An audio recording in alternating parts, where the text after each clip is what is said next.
خلیفہ کے ہم ہیں خلیفہ ہمارا، وہ دل ہے ہمارا آقا ہمارا، ہمارا ہمارا خلیفہ ہمارا، وہ دل ہے ہمارا آقا ہمارا، وہ دل ہے ہمارا آقا ہمارا۔ Assalamu alaikum and welcome to another episode of This Week with Huzoor.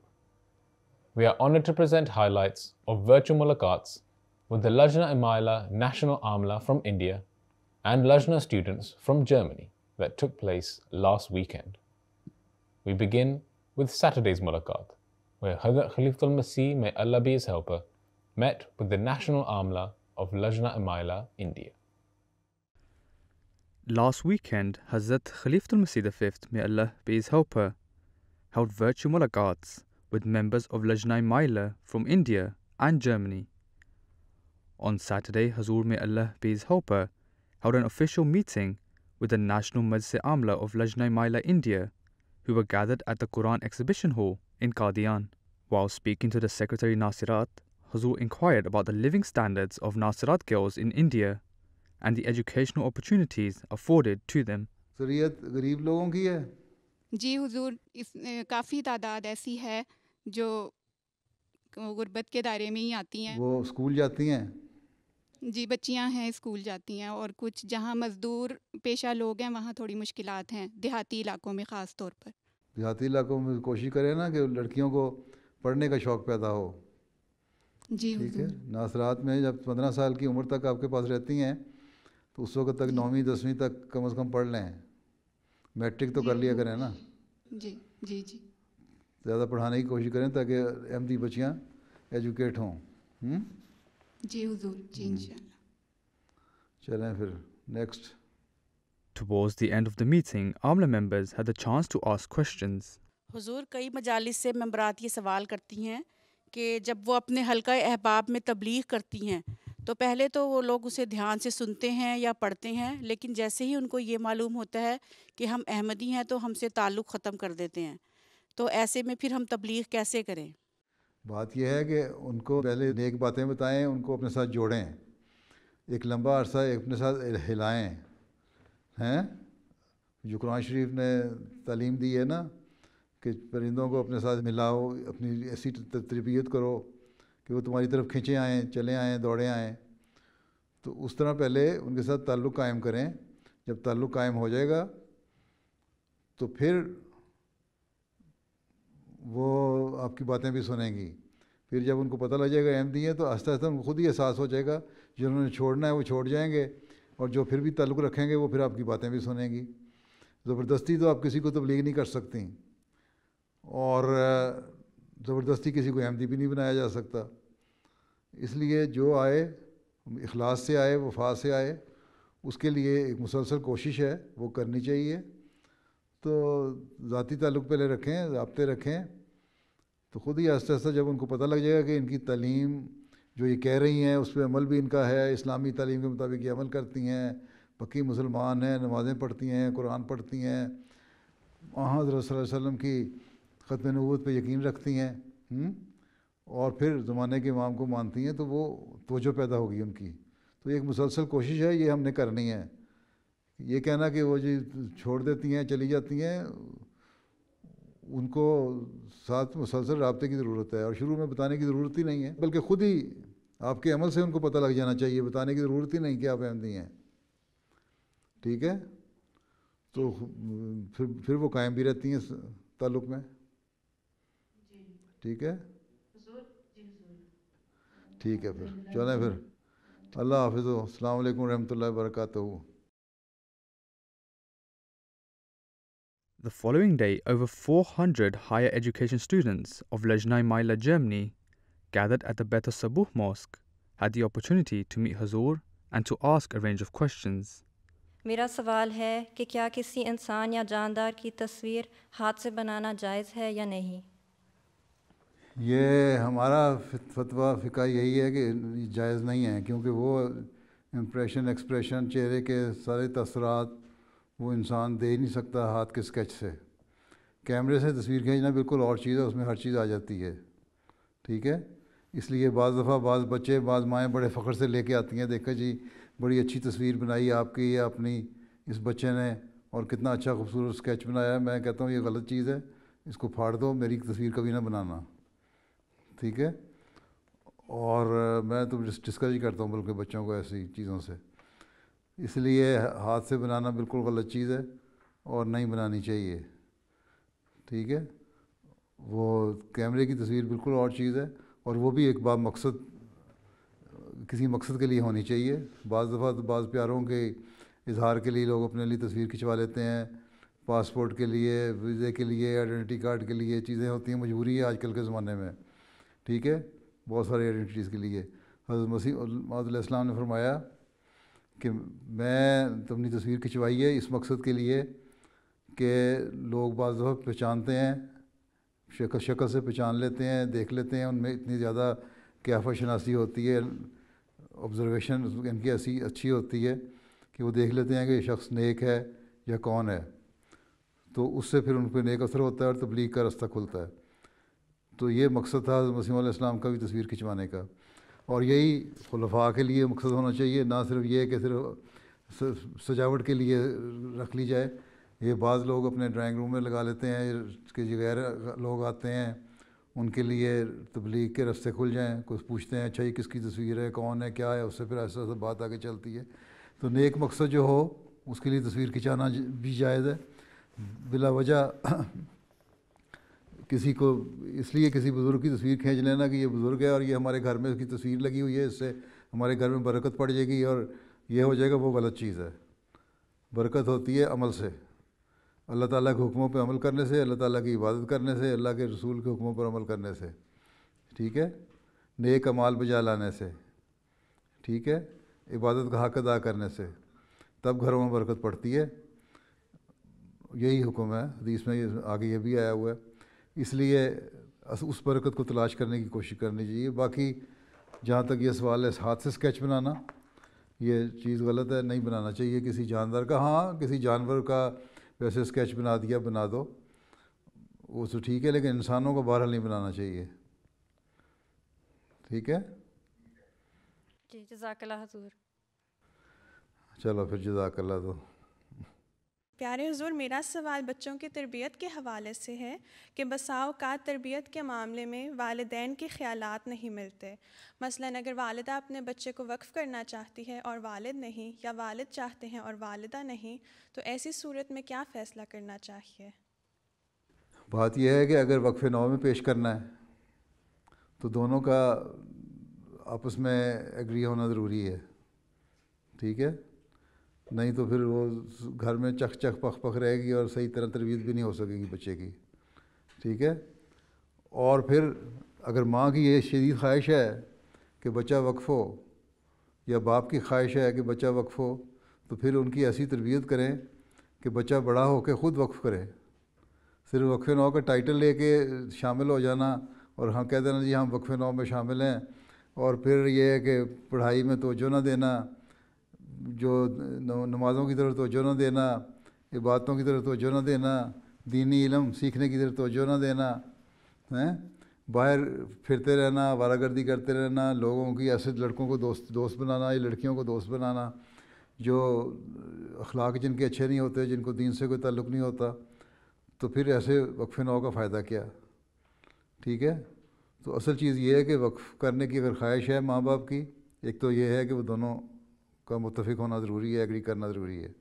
ٹھیک, تبھی صحیح تربیت ہو سکتی ہے. پھر جب وقف کر دیا تو پھر دونوں کا فرض بنتا ہے کہ اس کی تربیت بھی اس طرح کریں کہ اچھی اٹھان کریں. یہ نہیں کہ ہم نے وقف کر دیا اب جماعت کا کام ہے اس کو سنبھالے اور ان کی تربیت کرے, نہیں, بلکہ ماں باپ کا بھی کام ہے, کیونکہ اکثر وقت تو بچہ گھر میں رہتا ہے. ٹھیک ہے, تو ماں باپ بچپن سے اس کی صحیح تربیت کریں گے تو باہر آ کے جماعتیں اجلاسات میں یا جماعتی پروگرام میں وہ حصہ لے کے صحیح تربیت کرنے کی کوشش کرے گا. پھر اسکولوں میں بھی اس کی توجہ ماں باپ کی طرف رہے گی, ماں باپ کی اس کی طرف توجہ رہے گی تو پھر نگرانی بھی رہے گی. تو پہلی چیز تو یہی ہے کہ وقف کیا تو پھر تربیت کی طرف بھی پوری توجہ. اور اگر نہیں ایگری کرتے دونوں ماں باپ تو پھر جس کی خواہش ہے کہ وقف ہو میرا بچہ، اس کی پھر تربیت ایسی کریں کہ وہ بچہ ایک ایسا خوبصورت پھول بن کے نکلے، خوشبودار چیز ہو، ایک فائدہ مند چیز ہو، ایک ایسا ایسٹ ہو جماعت کے لیے جو فائدہ مند ہو، تو اس کو پھر جب بڑا ہو تو وہ کسی قابل بن کے وقف خود کرے، بچہ یا بچی. ٹھیک ہے. Another Lajna member mentioned that occasionally Ahmadis become discouraged when other Ahmadis may intentionally or unintentionally highlight their moral weaknesses and sought Hazur's guidance in this regard. بات یہ ہے، آن صلی اللہ علیہ وسلم نے فرمایا کہ انما الاعمال بالنیات، کہ اعمال کا دار و مدار نیتوں پر ہے. اگر ایک لڑکا یا لڑکی، مرد یا عورت کسی کی دل شکنی کا باعث بنتے ہیں، اور ان کی نیت یہ نہیں کہ دل شکنی اس کی ہو، بلکہ وہ ایک عمومی بات کر رہے ہوتے ہیں، بعض برائیوں کا ذکر کرتے ہیں، اتفاق سے وہ برائی اس شخص میں یا اس لڑکی میں، اس لڑکے میں موجود ہے، وہ سمجھتی ہے میری اس برائی کو اجاگر کرنے کے لیے، ہائی لائٹ کرنے کے لیے، نشاندہی کرنے کے لیے میرے پہ ٹونٹ کیا گیا ہے، اور اس کی وجہ سے اگر وہ عہدیدار ہے، اس نے تقریر میں، لجنہ کی صدر نے یا لجنہ کی کسی عہدیدار نے اپنی تقریر میں، اپنے اجلاس میں ایسی کوئی حدیث پڑھ دی اور اس کے اوپر ایکسپلین کر دیا، تو وہ جو ایسی لڑکیاں یا عورتیں ہیں لجنہ میں جن میں وہ برائیاں پائی جاتی ہیں، تو وہ کہیں گی دیکھو ہمارے اوپر ڈائریکٹ انہوں نے طنز کیا، اس لیے ہم آئیں گے نہیں. تو یہ چیز غلط ہے. کہنے والے کی نیت یہ نہیں تھی. اگر کہنے والے کی نیت بد ہو تو اللہ تعالیٰ اس کے بعد جو ہے اس کی بد نیت کا اس کو سزا دیتا ہے یا پکڑے گا، جو بھی اللہ تعالیٰ کا طریق ہوگا، یا معاف کرے گا، جو بھی ہے. لیکن جس نے سنا ہے اس کو بدظنی نہیں کرنی چاہیے. یہ بھی بدظنی، اور بدظنی سب سے بڑا گناہ ہے. یہ کیوں دل میں خیال آیا کہ اس نے صرف میرے لیے کہا ہے؟ ہاں، اگر پوائنٹ آؤٹ کر کے، نام لے کے، اور پکی بات ثابت ہو جائے کہ ہاں اسی کو کہا ہے، تب بھی انسان کو چاہیے، انسان غلطیوں کا پتلا ہے، کہ ہاں اگر میرے میں یہ غلطی ہے تو میں اس کو دور کرنے کی کوشش کروں. اگر میرے بارے میں ڈائریکٹلی بھی کہا گیا ہے اور میرے میں اگر یہ غلطی ہے تو میں اس کو دور کروں، نہ کہ دین سے ہٹ جاؤں. دین کو سمجھا یا جانا، یا ایک احمدی نے احمدیت قبول کی یا احمدیت پر قائم ہے یا اسلام پہ قائم ہے، تو وہ اس عہدیدار کی وجہ سے یا عورت کی وجہ سے یا مرد کی وجہ سے نہیں قائم. دین ہے دل کا معاملہ. اللہ تعالیٰ نے فرمایا تمہارا دین جو ہے وہ تمہارے دل کا معاملہ ہے.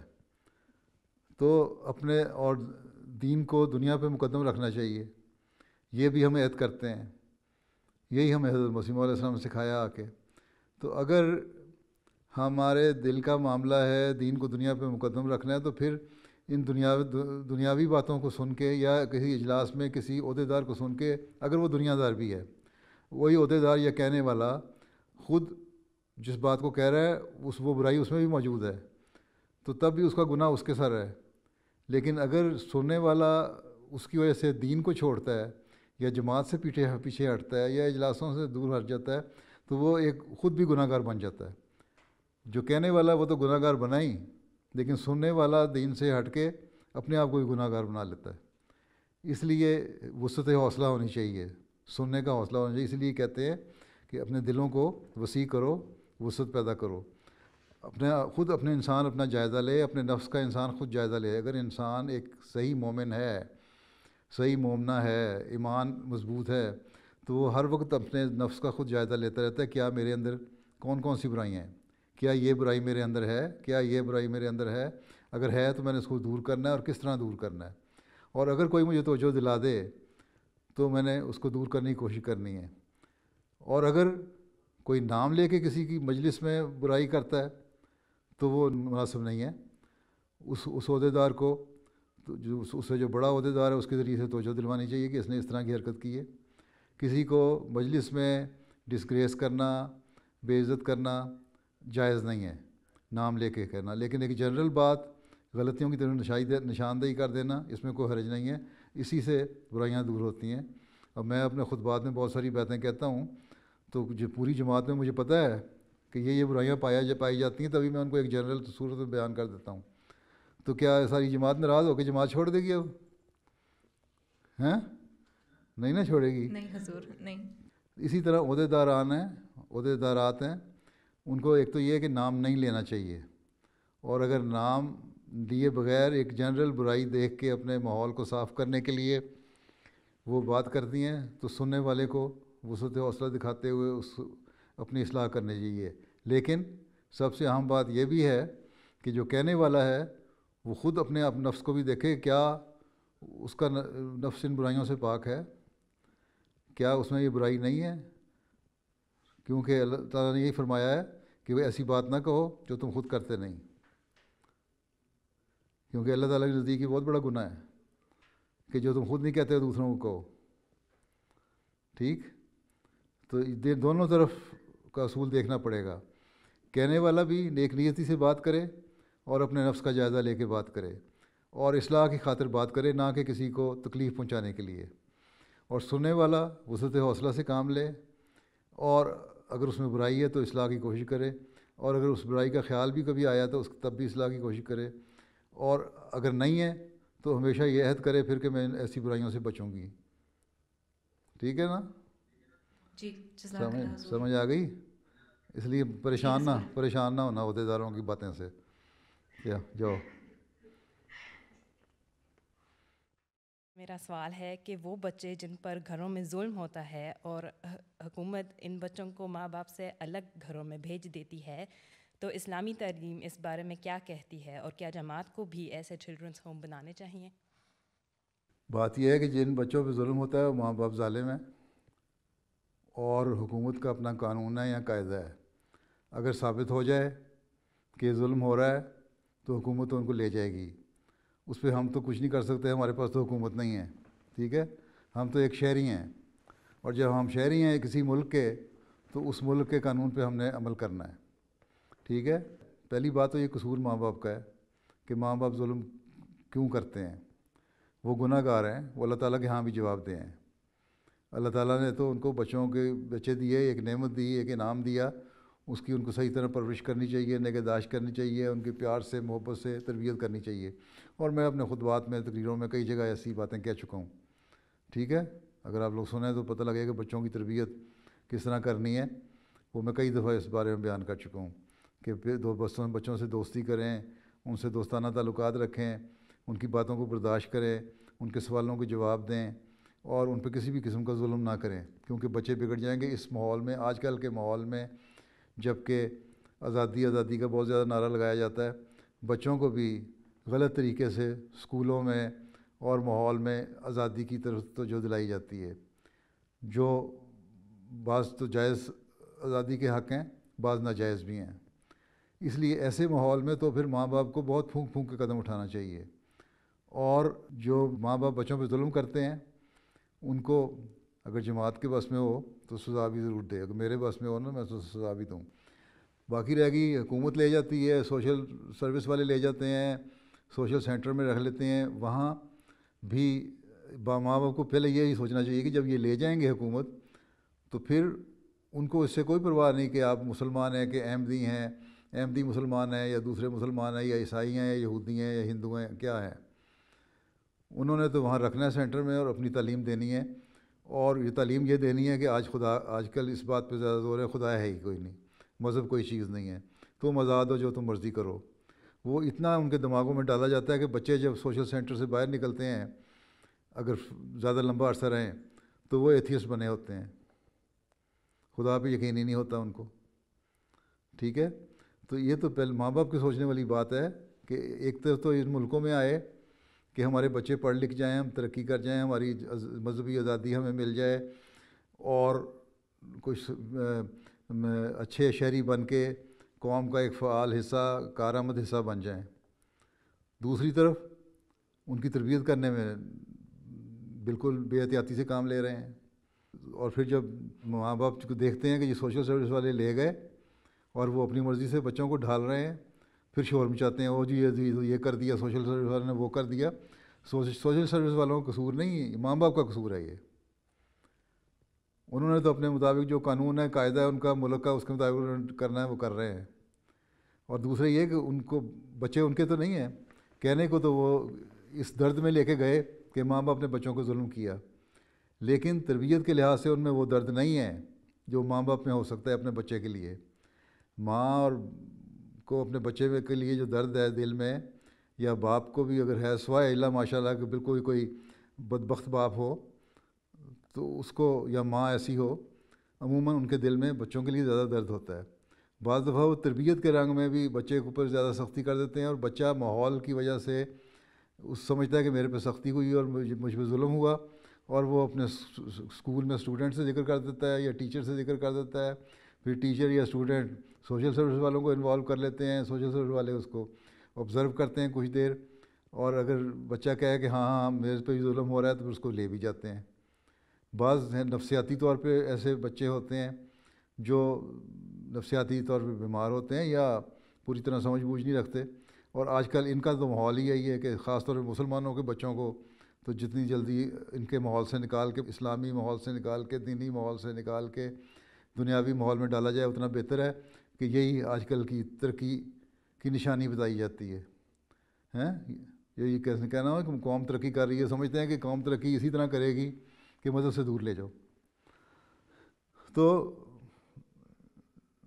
جماعتی موقف تو یہی ہے کہ ماں باپ اپنی اصلاح کریں، نہیں تو سوشل سروس والے لے جائیں گے، اور پھر جو وہ ظلم کریں گے دین سے دور ہٹانے کا، اس ظلم کے ذمہ دار ماں باپ ہوں گے، اور قصوروار ہوں گے، اور گناہ گار ہوں گے. ٹھیک ہے؟ اور جہاں گنجائش ہو جماعت کو وہاں ضرور کرنا چاہیے. ٹھیک ہے؟ اب آپ جرمنی میں آپ نے بنائی ہے النصرت تنظیم، وہ پتہ نہیں کہاں تک کام کرتی ہے. اس کا ایک کام یہ بھی ہونا چاہیے کہ بچوں کے کیئر ہوم کھولے، چلڈرن ہوم کھولے، اور وہاں ایسے بچوں کو رکھیں تاکہ وہاں دینی ماحول بھی رہے، تربیت بھی رہے، اور ایک درد کے ساتھ ان کی دینی تربیت بھی کی جائے، دنیاوی تربیت بھی کی جائے، ان کا خیال بھی رکھا جائے. اور پھر جب ماں باپ کی اصلاح ہو جائے تو ان کے سپرد کر دیے جائے. اگر یہ گورنمنٹ سے منظور شدہ ہوں گے تو پھر کر سکتے ہیں، نہیں تو گورنمنٹ کے جو اپنے ادارے ہیں وہ لے جائیں گے. تو یہ ملکی قانون کیا ہے یہ تو مجھے زیادہ نہیں پتہ آپ کے ملک میں کیا قانون ہے، لیکن اگر کھل سکتے ہیں، کھلنے کی گنجائش ہو پرائیویٹلی تو ضرور کھولنا چاہیے جماعت کو بھی. ٹھیک ہے؟ چلو. میرا سوال یہ ہے کہ اکثر انسان کسی صورتحال کو لے کر بہت زیادہ سوچ بچار میں پڑ جاتا ہے، اور بہت نمازیں پڑھنے اور ذکر الہی کرنے کے باوجود اس کے دل میں بار بار ایک خیال یا خواہش ہوتی ہے. مثلاً ایک اچھے جیون ساتھی کے لیے دعا کرتے وقت اگر انسان کے دل میں کچھ خواہشات بار بار آتی ہیں تو ایسے میں انسان کو کیسے پتہ چلتا ہے کہ اس کی کوئی خواہش یا خیال اللہ تعالیٰ ہی کی طرف سے اس کے دل میں ڈالا گیا ہے؟ بات یہ ہے کہ حضرت صلی اللہ علیہ وسلم نے ہمیں ایک بڑا موٹا اصول بتا دیا اسی اسپیسیفک کیس کو لے کے، پرٹیکولر کیس کو لے کے جو آپ بیان کر رہی ہیں، جیون ساتھی کی بات ہے، کہ جو کہ ہمیں کہہ دیا کہ جب انسان تلاش کرتا ہے تو اس کی 3-4 وجوہات ہوتی ہیں. یا کسی اچھے خاندان کی لڑکی اور یا لڑکے کو دیکھا جاتا ہے، یا یا دولت مند فیملی کو لڑکی یا لڑکے کو دیکھا جاتا ہے، پیسے والی، یا مرد اگر دیکھ رہا ہے تو خوبصورت لڑکی کو دیکھتا ہے، عورت بھی اگر دیکھتی ہے تو کسی اچھے سمارٹ لڑکے کو دیکھنے کی کوشش کرتی ہے. یہی آج کل کے ماحول میں دیکھا جاتا ہے نا. ٹھیک ہے؟ یہ 3 باتیں ہیں، لیکن آن رسول نے فرمایا کہ یہ 3 باتیں تو دنیا داری والی باتیں ہیں.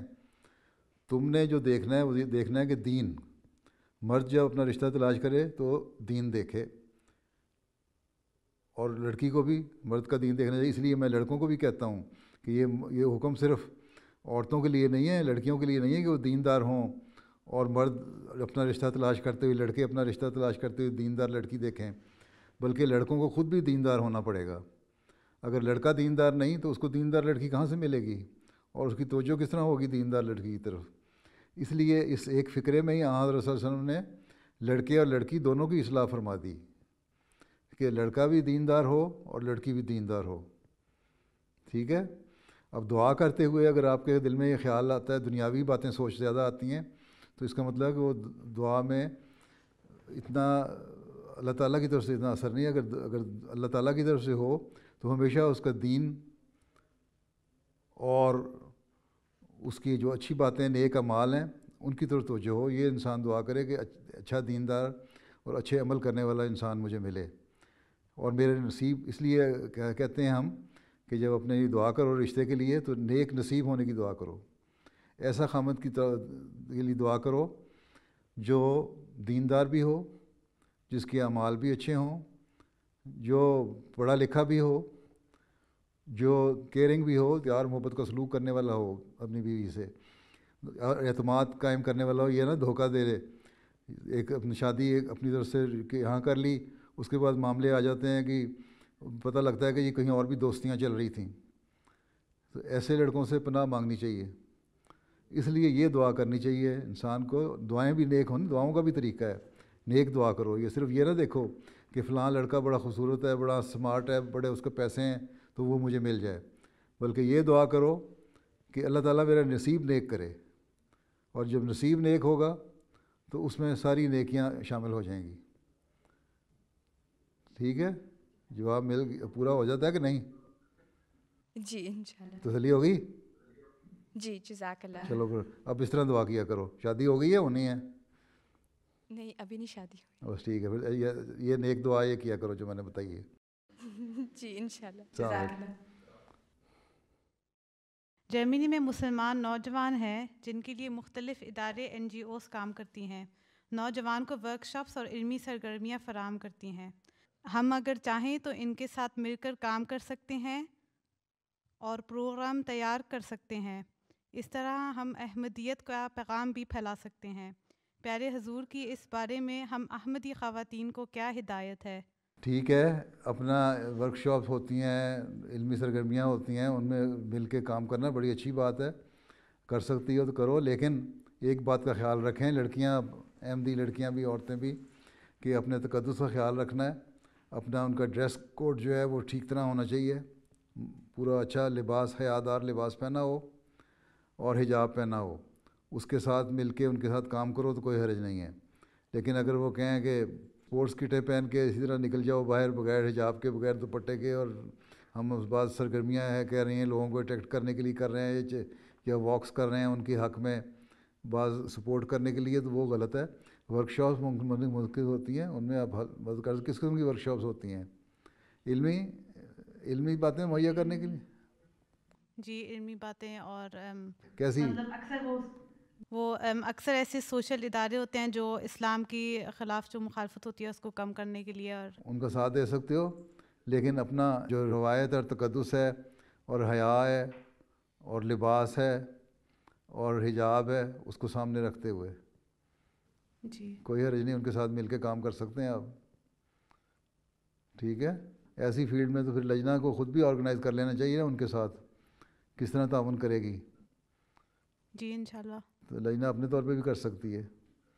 ٹھیک ہے, اور اگر آپ لوگوں کے علم میں آتا ہے کوئی ایسے ادارے ہیں جو تعاون کرنے والے ہیں, جو اسلام کی حق میں بولنے والے ہیں, یا بعض ورکشاپس کرتے ہیں یا سیمینار کرتے ہیں, ان میں لوگوں کو بلاتے ہیں تاکہ اویئرنیس پیدا ہو لوگوں میں اسلام کے بارے میں یا دین کے بارے میں, یا ویسے ہی ایک سوشل گیدرنگ ہو جہاں ہر مذہب کے لوگ اور لا مذہب اکٹھے ہو کے بات کر سکیں, تو اس میں جانے میں کوئی حرج نہیں ہے ان ورکشاپ میں ان کی مدد کرنے میں.